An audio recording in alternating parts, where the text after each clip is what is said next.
L'addiction est une dépendance très forte à une substance nocive, une pratique entraînant une conduite compulsive.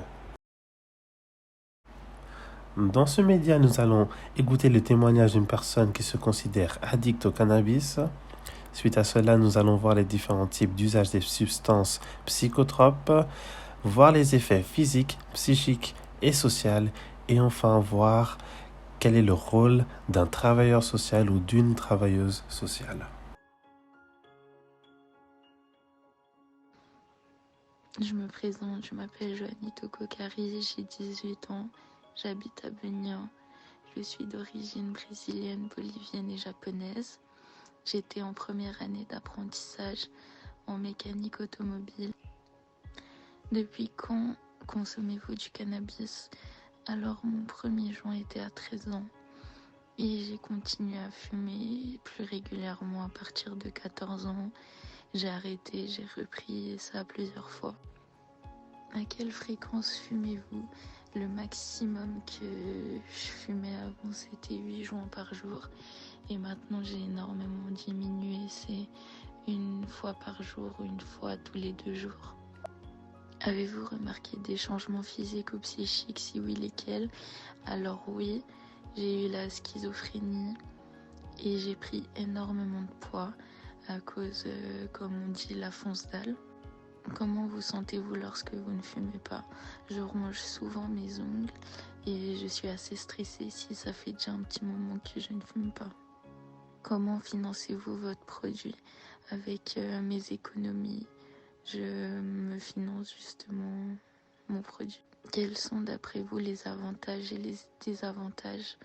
Alors les avantages, sur le moment, je trouve ça vraiment bien.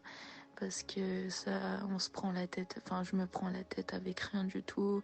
Je suis dans mon monde tranquille, je pense à rien, je pense à personne. Enfin, je trouve que c'est du temps que pour moi.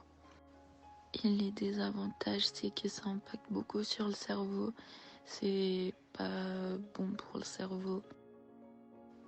Et aussi que ça coûte beaucoup trop cher. Fumez-vous pour soulager une souffrance? Alors actuellement non, ce n'est plus le cas.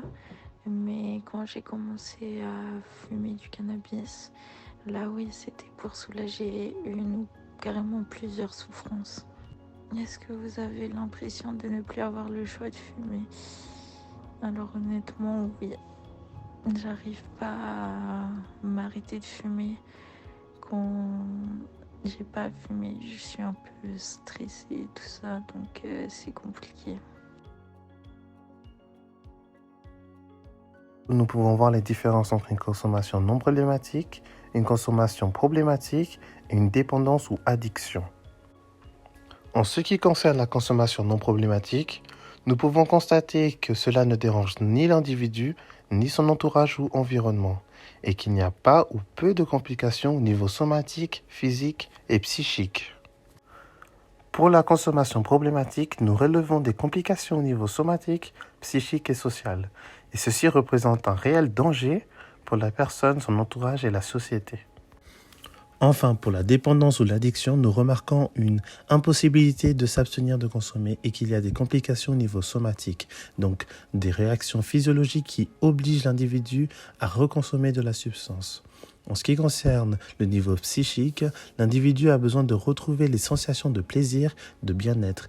Et enfin, pour terminer, nous relevons des difficultés au niveau social, c'est-à-dire à remplir des obligations majeures au travail, en famille, sur la route ou dans la gestion administrative.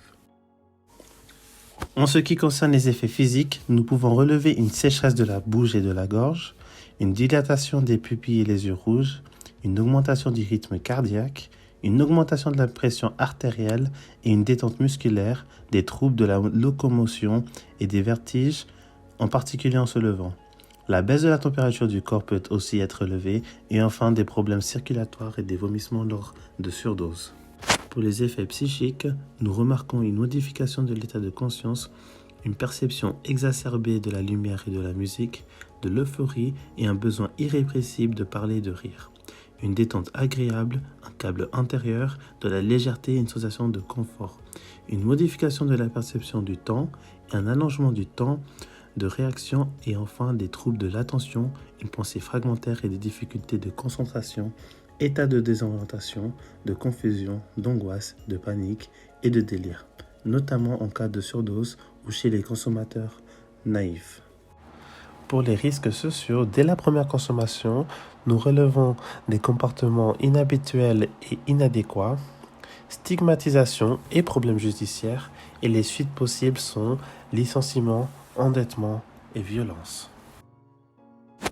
En tant que travailleur ou travailleuse sociale, notre rôle est de mieux appréhender le rapport de notre société actuelle à la consommation de psychotropes et à l'addiction, mieux identifier son propre rapport à la consommation, comprendre ce que peut représenter la consommation de psychotropes et l'addiction pour la personne accompagnée, et enfin, offrir pour les mineurs le cadre adéquat en fonction des risques.